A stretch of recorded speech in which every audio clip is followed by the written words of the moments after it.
Hello दोस्तों, मेरा नाम है परमाराम और हम बात करें राजस्थान की राज्य व्यवस्था में। दोस्तों, राजस्थान की राज्य व्यवस्था में दोस्तों राज्यपाल वगैरह, मुख्यमंत्री, विधानसभा सब हो गए। हमारे हमारा चल रहा है उच्च न्यायालय, हाईकोर्ट।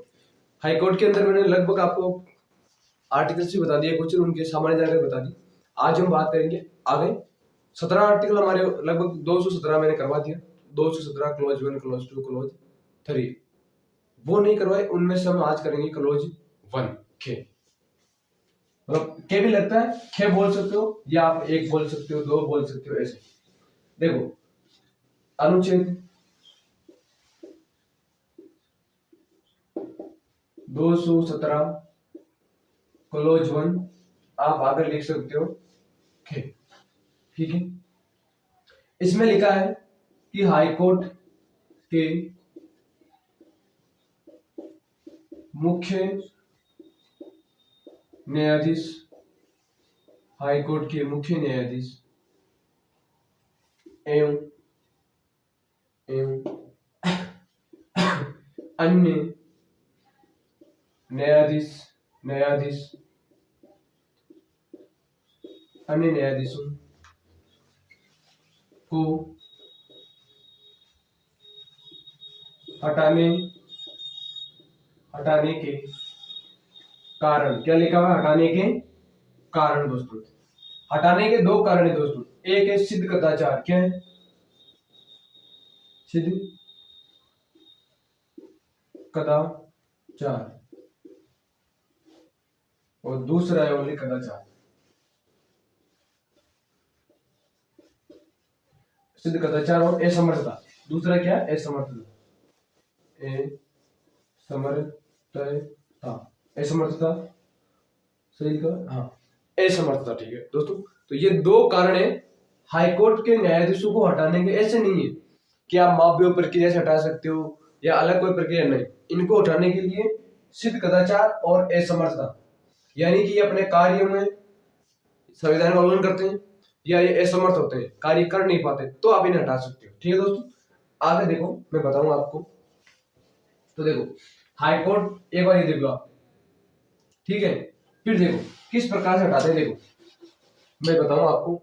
जैसे हाई कोर्ट, सुप्रीम कोर्ट होता है, ठीक है, हमारा सेंट्रल लेवल पे, जिस प्रकार से इसके न्यायाधीशों को हटाया जाता है, उसी प्रकार से हाई कोर्ट के न्यायाधीशों को भी हटाया जाता है दोस्तों। और हटाने की प्रक्रिया में यह होता है, हटाता कौन है? राष्ट्रपति। हटाता कौन है? राष्ट्रपति। लेकिन यदि संसद विशेष बहुमत, किसे? विशेष 2/3 विशेष बहुमत, यदि विशेष बहुमत से प्रस्ताव पारित कर दे, प्रस्ताव पारित कर दे, ठीक है, यानी कि हाईकोर्ट के न्यायाधीशों को जिस प्रकार से हटाया जाता है, जिस प्रोसेस से हटाया जाता है, उसी प्रकार सुप्रीम कोर्ट के न्यायाधीशों को भी उसी प्रकार से हटाया जाता है। राष्ट्रपति हटाएगा, लेकिन संसद एक विशेष बहुमत के द्वारा एक प्रस्ताव पारित करेगी। यदि वो प्रस्ताव पारित होता है तो फिर राष्ट्रपति हटाएगा दोस्तों। ये इनके हटाने का कारण एक बार देखो, समझो जल्दी से। तब तक आप मुझे बताओ, न्यायाधीशों को हटाने का और मतलब किस आधार से, किस प्रकार से हटाया जा सकता है, और बताओ।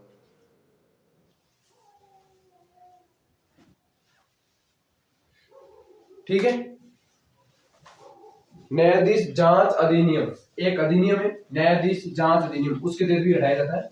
वो आया था 1968 में। ठीक है, वो भी आप थोड़ा याद रखना।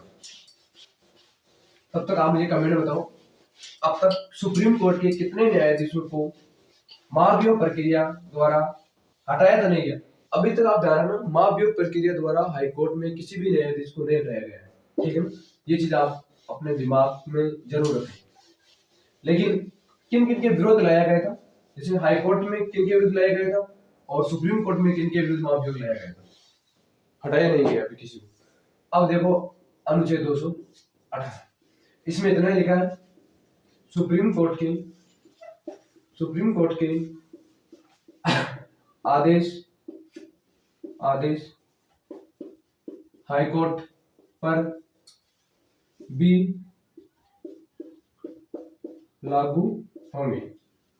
मतलब ये सुप्रीम कोर्ट के आदेश है वो हाई कोर्ट पर भी लागू होते हैं, या फिर सुप्रीम कोर्ट के कोई आदेश है तो वो सुप्रीम कोर्ट के कोई आदेश है तो हाई कोर्ट में भी लाए जा सकते हैं होंगे। ठीक है, ये आप ध्यान रखना थोड़ा सा, इस आर्टिकल में इतना ही लिखा दोस्तों। ठीक है, बड़ा आर्टिकल आएगा, पहले वाला भी बड़ा था, अगर आगे आएगा बड़ा तो मैं बता दूंगा आपको। और देखो 19 में क्या लिखा हुआ है, 19 में लिखा हुआ है शपथ, क्या लिखी हुई है, 18 हो गया, 19 शपथ क्या लिखी हुई है, शपथ। तो शपथ कौन दिलाता है इन्हें, राज्यपाल। कौन दिलाता है, हाई कोर्ट के मुख्य न्यायाधीश शपथ कौन दिलाता है, राज्यपाल। कौन दिलाता है, राज्यपाल। ध्यान रखना, हाई कोर्ट के मुख्य न्यायाधीश व अन्य न्यायाधीशों को शपथ कौन दिलाते हैं, राज्यपाल। ठीक है, और राजस्थान के वर्तमान राज्यपाल कौन है, हरिभाऊ, हरिभाऊ कृष्णराव, हरिभाऊ कृष्णराव बागड़े। क्या नाम है, हरिभाऊ कृष्णराव बागड़े। 45वें नंबर के हैं, महाराष्ट्र के निवासी हैं, महाराष्ट्र के निवासी हैं, ये क्या हो गया, हाँ महाराष्ट्र। और बताऊं मैं आपको, तो हाँ ये लगभग 3 बार महाराष्ट्र विधानसभा के अंदर सदस्य रह चुके हैं दोस्तों। ठीक है, ध्यान रखना। इससे पहले हमारे राजस्थान के राज्यपाल कौन थे, बताओ बताओ। ठीक है, तो ये हो गया शपथ वाला, आपके शपथ कौन दिलाते। फिर देखो आगे बात करें तो 220 इसमें सेवा शर्त है, क्या है, सेवा शर्त है दोस्तों, सेवा शर्त है। सेवा शर्तों में कैसे, भारतीय संविधान का अनुच्छेद 220 ये कहता है कि इसमें हाई कोर्ट के न्यायाधीशों की सेवा शर्तों का उल्लेख है, ये कि अगर मान लो सुप्रीम कोर्ट में आप न्यायाधीश हो, ठीक है, ठीक है, ये नहीं सुनो, हाई कोर्ट यानी कि यदि आप सुप्रीम कोर्ट, एक बार सुनो, हाई कोर्ट,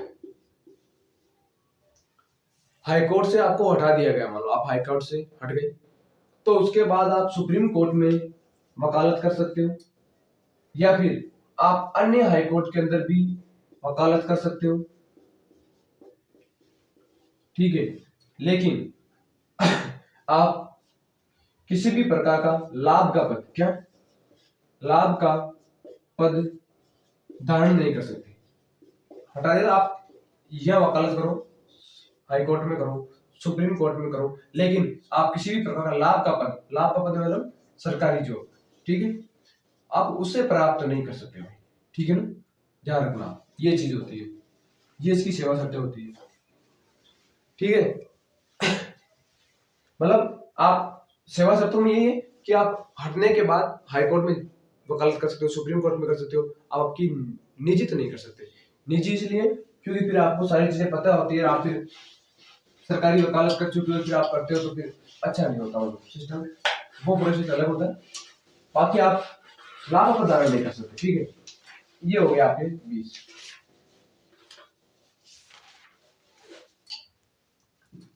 हाँ, अब कौन सा है, आर्टिकल 21 में बताओ क्या लिखा हुआ है। शपथ हो गई और सेवा शर्तें हो गई। हाँ,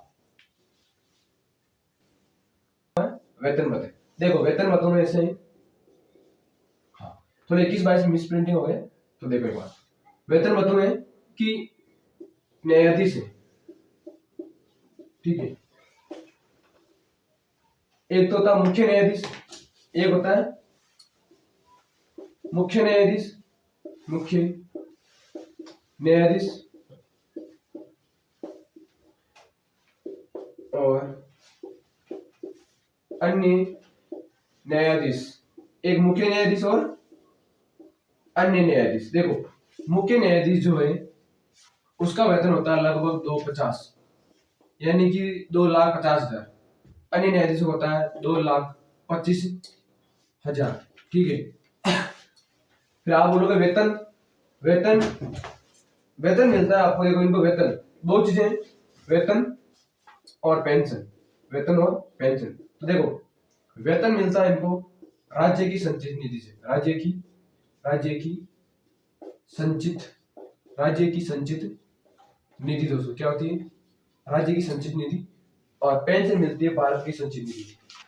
और पेंशन पूरे भारत मतलब भारत की जो संचित निधि है उससे मिलती है, और वेतन जो है राज्य संचित निधि से, तो राज्य की संचित निधि से। ठीक है, तो ये है इसका प्रोसेस। ठीक है, हाँ ध्यान रखना इनके वेतन भत्तों में अलाभकारी क्या, अलाभकारी परिवर्तन नहीं किया जा सकता दोस्तों, अलाभकारी परिवर्तन नहीं किया जा सकता। हाँ आपातकाल क्या, आपातकाल में कटौती, आपातकाल में कटौती की जा सकती है। ठीक है ना, ये ध्यान रखना थोड़ा सा। मतलब कि इनके वेतन भत्तों का उल्लेख मुख्य न्यायाधीश 250, अन्य 250, अन्य न्यायाधीशों का मैं बात करूं तो 225। और राज्य की संचित निधि से मिलता है इनको वेतन और पेंशन मिलती है भारतीय संचित निधि से। ध्यान रखना अलाभकारी परिवर्तन नहीं किया जा सकता। और थोड़ा ऊपर दिखाई दे रहा है कि इनको नहीं दे रहा, देखो ध्यान रखना आपातकाल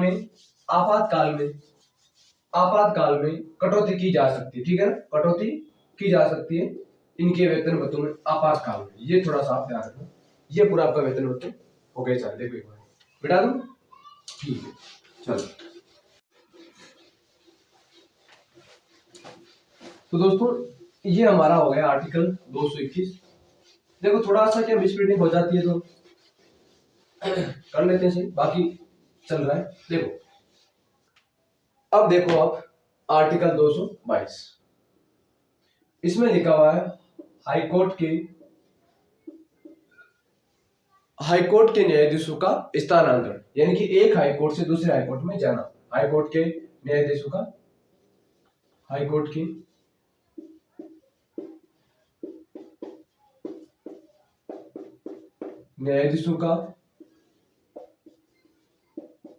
स्थानांतरण, हाईकोर्ट के न्यायाधीशों का स्थानांतरण, यानी कि एक हाईकोर्ट से दूसरे हाईकोर्ट में या सुप्रीम कोर्ट में या हाईकोर्ट में जाना दोस्तों। ठीक है, ये होता है स्थानांतरण। ठीक है, चले आगे देखो आगे। फिर देखो आर्टिकल 223, 22 हो गया, 23 हो गया। अब देखो 23 में क्या है, कार्यवाहक क्या, कार्यवाहक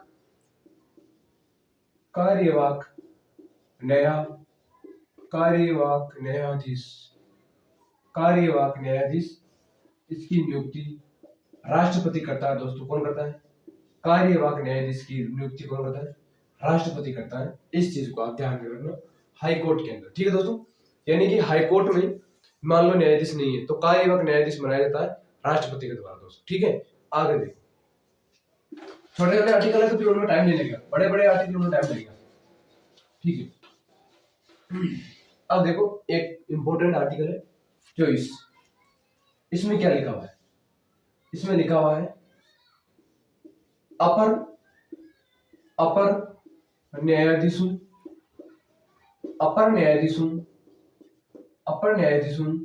की नियुक्ति, अपर न्यायाधीशों की नियुक्ति। अब आप बोलोगे कि यार भाई बताओ अपर न्यायाधीश क्या होते हैं, अभी भाई हूं सर वो हूं नहीं अभी, तो भाई बोल सकते हो न्यायाधीशों की नियुक्ति, अपर न्यायाधीशों की नियुक्ति कैसे। देखो पहले बात तो अपर का मतलब है कार्यकारी नहीं समझते हो तो अस्थायी, क्या अस्थायी। अब बोलो कैसे, समझ नहीं आ रहा अभी भी। इसका मतलब ये है यदि हाईकोर्ट में कार्यभार